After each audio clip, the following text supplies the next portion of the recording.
በጣም ክፉ የሆኑ ሰዎች የሚጎዷችሁ በጥንካሬያቸው ወይም ያን ያህል ጠንካራ ሰው ስለሆኑ ሳይሆን የእናንተን ስሜት መቆጣጠር ከቻሉ ብቻ ነው። ስሜታችሁን፣ ጊዜያችሁንና አእምሯችሁን መቆጣጠር ከቻሉ እንደፈለጉ እናንተን ለመዘወር ምቹ ይሆንላቸዋል። ያንን አክሰስ ግን ካስወገዳችሁት ፓወርለስ ይሆናሉ። አቅመ ቢስ አድርጋችኋቸው ተሰናክለው ይወድቃሉ። የሚያበሳጫችሁና ከናንተ ጋር ባላንጣ ሆኖ የሚኖር የሥራ አጋራችሁ በሉት። በክፋት ብቻ ሕይወታችሁን ምስቅልቅሉን ለማውጣት የሚሞክሩ የፍቅር አጋሮቻችሁን በሉ። በምስጢር የእናንተን ውድቀት የሚመኙላችሁ ጓደኞቻችሁን በሉ። እነዚህ ሁሉ ከአንድ ነገር ጋር ይያያዛሉ፣ ከናንተ ፓርቲሲፔሽን ወይም ተሳትፎ ጋር። ታዲያ በእነዚህ ክፉ ሰዎች እየተበዘበዛችሁ እንዳትኖሩና ነፃ እንድትወጡ ከናንተ የሚጠበቀው ምንድነው? በዛሬው ቪዲዮ ክፉ ሰዎች እንደፈለጉ እንዳይጫወቱባችሁ እናንተ እነሱን መሰወር ያለባችሁ 5 ነገሮችን እንመለከታለን። ለግራር ቻናል አዲስ የሆናችሁ ሰብስክራይብ በማድረግ ቤተሰባችንን እንድትቀላቀሉ ከልቤ ጋብዛችኋለሁ።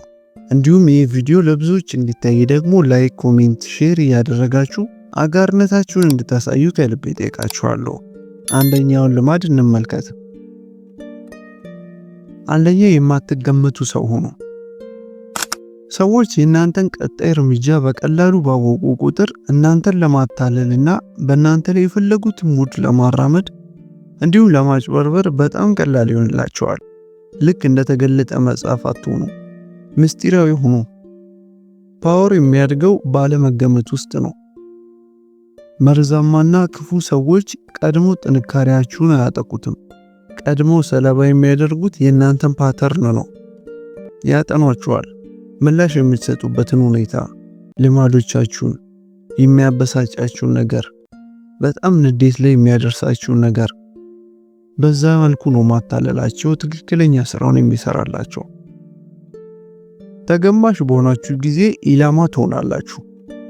ሰዎች የምትሰሩትን ነገር ካላወቁ ሊያዳክሙባችሁ አይችሉም። አቅጣጫችሁ ወዴት እንደሆነ ካላወቁት መንገድ ሊዘጉባችሁ አይችሉም። አንፕሬዲክታቢሊቲ ወይም አለመገመት ከፍርሃት ተነስታችሁ የምታደርጉት ነገር ሳይሆን ራሳችሁን ለመከላከል ምርጡ መንገድ ስለሆነ ብቻ ነው። እንደ መጽሐፍ ሙሉ ህይወታቸው ተገልጦ የማይነበብ ሰዎች አደገኛ የሚሆኑት ለዛ ነው። ሰዎችን ስለሚያጠቁ ሳይሆን ማንም ሊቆጣጠራቸው ስለማይችል። መርዛማና ክፉ የሚባሉ ሰዎች ከናንተ ጋር ግጭትን አይፈሩም። የሚፈሩት አንሰርቴኒቲ ነው፣ ወይም ስለናንተ እርግጠኛ የማይሆኑበትን ነገር ነው የሚፈሩት። ምክንያቱም እነዛን ነገሮች ማወቅ ካቃታቸው እናንተ ማጥቃት አይችሉም። ለዛ ነው ዝምታ ወርቅ ነው የሚባለው። ባህር ውስጥ ያለ አሳ አፉን ስለማይከፍት ብቻ ከአጥማጅ ራሱን እንደሚያድነው ማለት ነው። ምስጢረኛ መሆን ከብዙ ኪሳራ የሚያድናችሁ ለዛ ነው። እነሱን ለመቅጣት ሳይሆን ተገማሽ በመሆን የሚያገኙትን ጥቅም ለማስወገድ። የሆነ ሰው የእናንተን ባህሪ በጭራሽ የማያውቅ ከሆነ በምን መልኩ ሊያበሳጫችሁ ይችላል? እናንተም ማበሳጨት ካልቻሉ ደግሞ በእናንተ ላይ ፍላጎት ያጣሉ። ፍላጎት አጡ ማለት ደግሞ ከእስራት ነፃ ወጣችሁ ማለት ነው። ስለዚህ የማትቀመጡ ሰው ሁኑ። ሁለተኛ ደግሞ በሙገሳ አትታለሉ። አብዛኛው ሰው ይሄን አያስተውሉም። ነገር ግን ከሰዎች ሙገሳን መጠበቅ እንደተከፈተ በር መሆኑ ማለት ነው። ክፉ ሰዎች በቀጥታ እናንተን መጉዳት አይጠበቅባቸውም። የምትወዱትን ነገር ኬር እንደሚያደርጉለትና እንደሚወዱላችሁ ማሳየት ብቻ በቂያቸው ነው። በሰዎች የምትታለሉት ሰዎች እንዲጎዷችሁ የምትፈቅዱላቸው ደግ ስለሆናችሁ ሳይሆን መወደድ ስለምትፈልጉ ነው። ከሰዎች ቫሊዴሽን መጠበቅ ማቆም ማለት በአንድ ቀዝቃዛ ሰው መሆን ማለት ሳይሆን ራስን በአግባቡ መያዝ ማለት ነው። ይረዱኝ ይሆን፣ ይቀበሉኝ ይሆን ወይም ትክክል እንደሆንኩ ያውቁልኝ ይሆን የሚሉትን ጥያቄዎች መጠየቅ ማቆም ማለት ነው። ምክንያቱም የራሱን ዋጋ ጠንቅቆ የተረዳ ሰው በሰዎች የውሸት ሙገሳ አይታለልም፣ እንዲሁም በወቀሳቸውም አይሸማቀቅም። ከሰዎች ጭብጨባን መጠበቅ ስታቆሙ ሕይወት የተረጋጋች ትሆንላችኋለች። የሆነ ጊዜ በስሜታችሁ ላይ ሲጫወት የነበረ ሰው አሁን ጨዋታውን በጊዜ ይሸነፋል። በድክመታችሁ ላይ ጥገኛ የሆኑ ሰዎችን በራስ መተማመናችሁ ብቻ ነው የሚያጠፋቸው። ማታለል ነፍስ የሚዘራው የሚታለለው ሰው በምላሽ የሆነ ነገርን ሲጠብቅ ነው። ትኩረትን፣ ተቀባይነትን፣ ሪኮግኒሽን ከሌሎች መጠበቁ ከሆነ ለአታላይ ሰዎች በጣም ምቹ ሁኔታ ይፈጥርላቸዋል። ነገር ግን እነዛን ነገሮች አያስፈልጉኝም ካላችሁ አታላይ ሰዎች ምንም ደካማ ጎናችሁን አያገኙባችሁም። ለዛ ነው ኢሞሽናሊ ጠንካራ የሆኑ ሰዎች በክፉ ሰዎች ፊት አደገኛ ሆነው የሚታዩት። ምክንያቱም ሰዎች እንዲረዷቸው ብዙ አይቸገሩም። ለመከበር ሰውን አይለምኑም። መጠላትን አይፈሩም። ያ ደግሞ የማይነኩ ያደርጋቸዋል። ስለዚህ እናንተም ባለመረዳት ብቻ ተጠቃሚ ለሚሆኑ ሰዎች ራሳችሁን ማብራራት አቁሙ። በእናንተ ጥርጣሬ ለሚዝናኑ ሰዎች ራሳችሁን ለማረጋገጥ አትልፉ።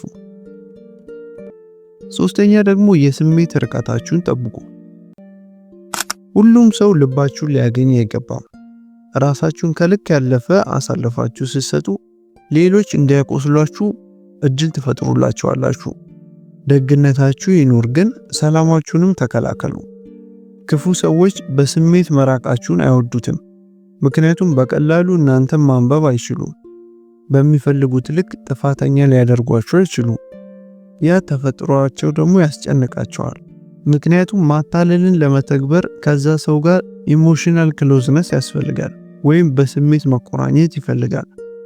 ታዲያ ኢሞሽናል ዲስታንስ ወይም የስሜት ርቀት ሰዎችን ሁሉ ቆርጦ መጣልና መተው ሳይሆን ወደ ውስጣችሁ የምታስገቡትን ሰው ለይቶ ማወቅ ነው።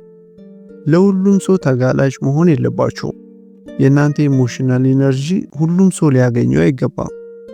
ምን እየተሰማችሁ እንደሆነ ሁሉም ሰው ማወቅ የለበትም። ጠንካራ ሰዎች ቀድሞ ለሰው ሁሉ ክፍት አይሆኑም። ይልቅ ወጥነትና ኮንሲስተንሲ ቅርርቡን እንዲፈጥር ያደርጋሉ። ታዲያ በጣም ክፉ የሚባሉ ሰዎች የእናንተን ስሜት ማግኘት ካልቻሉ ወደ ቀጣይ ኢላማቸው ይዞራሉ፣ ወይም ሌላ ደካማ ሰው ይፈልጋሉ። ወደ ደካማ ታዳኛቸው ይዞራሉ። ይህንን ታዲያ ተገንዘቡ። ክፉ ሰዎች ጋር ግጭት ውስጥ መግባት አይጠበቅባቸውም። ለማጋለጥ መሞከር አያስፈልጋቸውም። በጭራሽ ከነሱ ጋር መጣላት የለባችሁም። ከእናንተ የሚጠበቀው ስሜታችሁ የማይደረስበት ሰው መሆን ብቻ ነው። ራስን ማራቅ ደካማ አያደርጋችሁም። የሰዎች መጠቀሚያ ከመሆን ነው የሚያድናችሁ። ክፉ ሰው ደግሞ እናንተን ካልተጠቀመባችሁ አይጎዳችሁም ማለት ነው። ራስን ማራቅ ሴፍቲ ይፈጥራል። ሴፍቲ ደግሞ ጥንካሬ ይሆናችኋል። አራተኛ ደግሞ ስሜታችሁን መቆጣጠር ነው። በክፉ ሰው ፊት ለፊት ስሜቱን መቆጣጠር የማይችል ሰው ማለት ሻርክ በሞላበት ባህር ውስጥ የሚደማ ሰው ማለት ነው። ምክንያቱም ሻርክ ከብዙ ርቀት ደም አሽትቶ መጥቶ የሚፈልገውን ሰው ማጥቃት ልዩ ችሎታ አለው። ክፉ ሰዎች በእናንተ ሪያክሽን ነው ጉልበት የሚያገኙት። በንዴታችሁ፣ በሐዘናችሁና በፍርሃታችሁ ነው እነሱ ውጤታማ የሚሆኑት። ከቁጥጥር ውጪ ስትሆኑ መመልከት ይወዳሉ። በዛ ጊዜ ፓወርፉል ይሆናሉ ማለት ነው። ነገር ግን ረጋ ስትሉ እንደ ተማረከ ወታደር ይሸነፋሉ። መሳሪያቸው ወድቆ እጅ ይሰጣሉ። ምክንያቱም የእናንተን ፊሊንግ በተቆጣጠሩ አጋጣሚ ተግባራችሁንም ይቆጣጠራሉ። ስሜታቸውን በሚገባ መቆጣጠር የሚችሉ ሰዎች ስሜታቸውን የሚያፍኑ ሳይሆኑ የሚዘገዩ ናቸው። ብስጭታቸውን አይሸሽጉም፣ ነገር ግን መቼና እንዴት መጠቀም እንዳለባቸው ያውቃሉ። ክፉ ሰዎች ደግሞ ይህንን ይጠላሉ። ምክንያቱም ነገር ሲቆሰቁሱ ዝም ካላችኋቸውና ምንም ካልተፈጠረ ያ መረጋጋት እነሱ እንዳይረጋጉ ያደርጋቸዋል። የእናንተ የስሜት ዲሲፕሊን ሊወጉት የማይችሉት የጦር መከላከያ ጋሻ ይሆንላችኋል። ምክንያቱም ተንኮለኛ ሰዎችን አለመረበሻችሁን እንደመመልከት የሚያስቆጣቸው ነገር የለም። መረጋጋታችሁ ድክመታቸውን ያጋለጥባቸዋል። ዝምተኛነታችሁ በሳል መሆናችሁን ያሳያል። አንዴ ብቻ እናንተን መግፋት እንደማይችሉ ካወቃችሁ እናንተ ላይ ያላቸው ፓወር ይቀንሳል። አምስተኛና የመጨረሻው ደግሞ ከምትናገሩት በላይ ተመልከቱ። ሰዎችን በደንብ ኦብዘርቭ ስታደርጉ ማውራትን ብቻ ከመረጣችሁ ብዙ መረጃን አሳልፋችሁ ትሰጣላችሁ። ከምትናገሩት በላይ መመልከትን ልመዱና የማትነበቡ ትሆናላችሁ። ምክንያቱም እያንዳንዱ ከአፋችሁ የሚወጡ ቃላት ፍንጭ ናቸው። እያንዳንዱ የእናንተ ሪያክሽን ወደ እናንተ ስትራቴጂ፣ ወደ ፍርሃታችሁ፣ ወደ ስሜታችሁ የሚያስገባ መስኮት ነው። ክፉ ሰዎች ታዲያ ይህንን ፍንጭ ማንበብ ላይ በጣም የተዋጣላቸው ናቸው። ነገር ግን ከምታወሩት በላይ የምትመለከቱ ከሆነ፣ በፍጥነት ምላሽ ሳትሰጡ ዝም ብላችሁ የምታዳምጡ ከሆነ የእነሱን ጥቅም ትሰርቁባቸዋላችሁ። ኦብዘርቬሽን ያልተወራለት ፓወር ነው። ምክንያቱም ምላሽ ከመስጠታችሁ በፊት የዛን ሰው ትክክለኛ ፍላጎት ማወቅ ያስችላቸዋል። አደጋ ከመከሰቱ በፊት ይተነብይላቸዋል። አብዛኛው ሰው የማይረዳው እውነታ እዚህ ጋር ነው።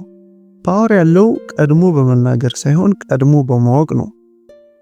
ፓወር ማለት ጸቡ ከመጀመሩ በፊት የጸቡ ሜዳ መቼና የት እንደሆነ ቀድሞ ማወቅ ነው። ኦብዘርቭ ማድረግ ስትችሉ ወጥመዱን ከመርገጣችሁ በፊት ቀድማችሁ ታዩታላችሁ። ከአፋቸው ገና ሳይወጣ ማታለላቸውን ትረዳላችሁ።